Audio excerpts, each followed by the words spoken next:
নমস্কার বন্ধুরা, আপনারা সবাই কেমন আছেন? আশা করি সবাই ভালো আছেন। মায়ের রান্নাঘরে সবাইকে স্বাগত জানিয়ে আজ আমি বানাবো মুরগির মাংস। তো চলো দেখে নাও কী করে আমি বানাই। কড়া গরম হয়ে গেছে, এবারে তেল দিয়ে দেব। আলুটা লাল লাল করে ভাজা হয়ে গেছে, এবারে তুলে নেব।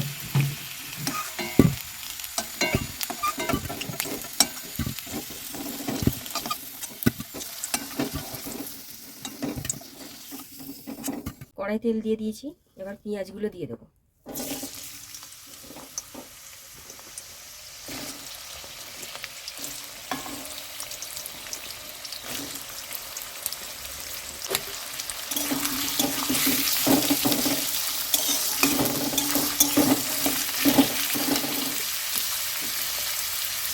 পেঁয়াজগুলো দেওয়ার সাথে সাথে স্বাদ মতন লবণটাও দিয়ে দেবো। লবণটা দেওয়ার মানে হচ্ছে পেঁয়াজটা তাড়াতাড়ি নরম হয়ে যাবে।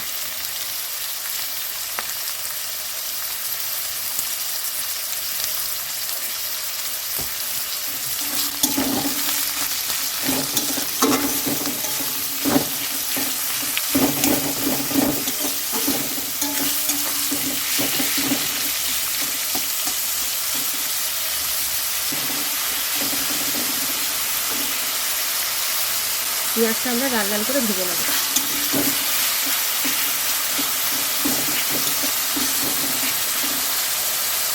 এদিকে ভাজা হোক, ততক্ষণে আমরা এই মশলাগুলো পেস্ট করে নেব।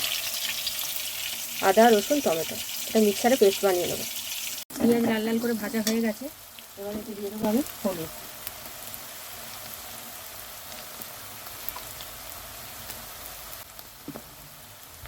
আর দিয়ে দেবো লঙ্কার গুঁড়ো। আপনারা চাইলে কাঁচা লঙ্কাও ব্যবহার করতে পারেন।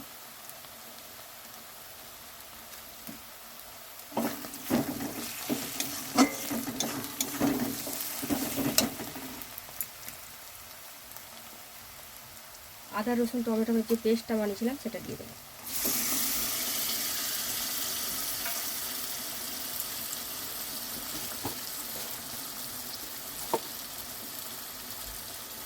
আর দিয়ে দেবো সামান্য পরিমাণে চিনি। দিয়ে ভালো করে নাড়িয়ে নাড়িয়ে কষিয়ে নেব।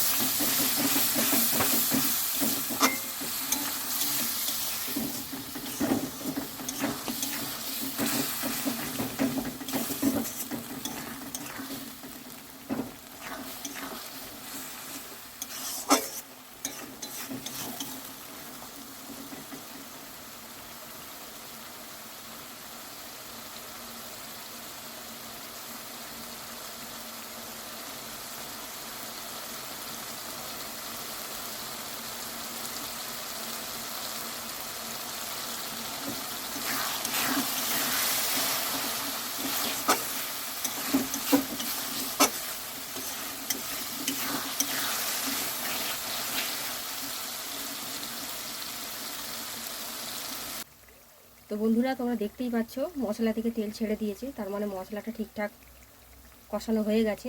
এবার আমরা দিয়ে দেবো মাংস।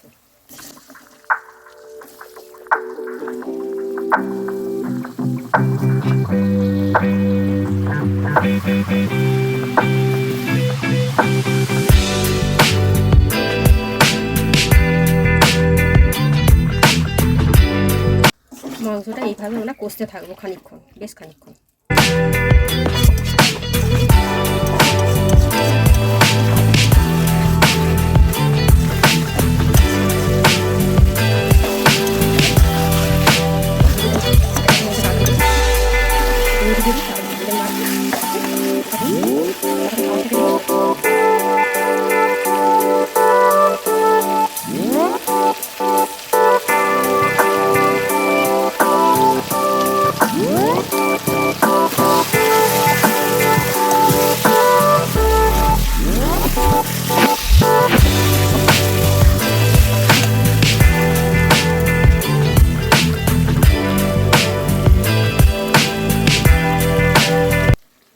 তোমরা দেখতেই পাচ্ছ বন্ধুরা, মাংস থেকে তেল ছেড়ে গেছে, তার মানে মাংসটা ভালো করে কষানো হয়ে গেছে।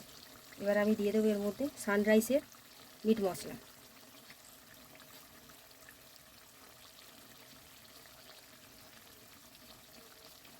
ছোটো চামচে 4 চামচ। দিয়ে আবারও ভালো করে একটু কষিয়ে নেব।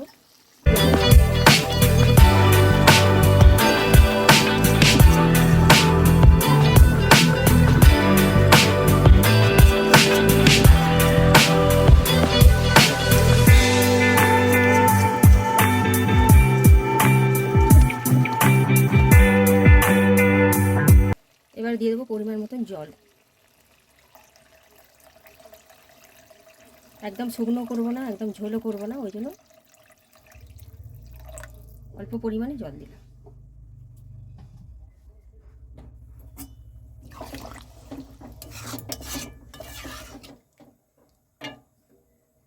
এবারে ভেজে রাখা আলুগুলো দিয়ে দেবো।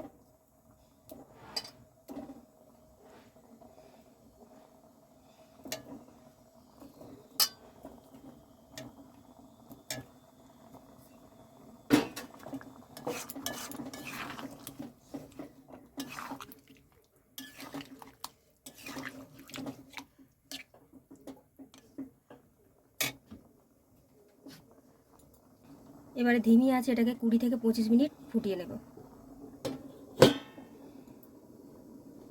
এবার চাপাটা খুলে একবার দেখে নেব।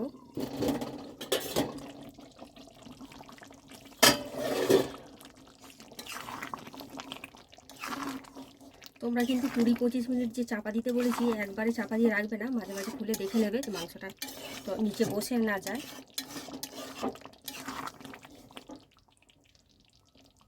আলু গলে গেছে, মাংসগুলোও তো কষার সময় হাফ সেদ্ধ হয়েই গেছিলো। মাংসটা আমাদের রেডি হয়ে গেছে, এবারে নামিয়ে নেব।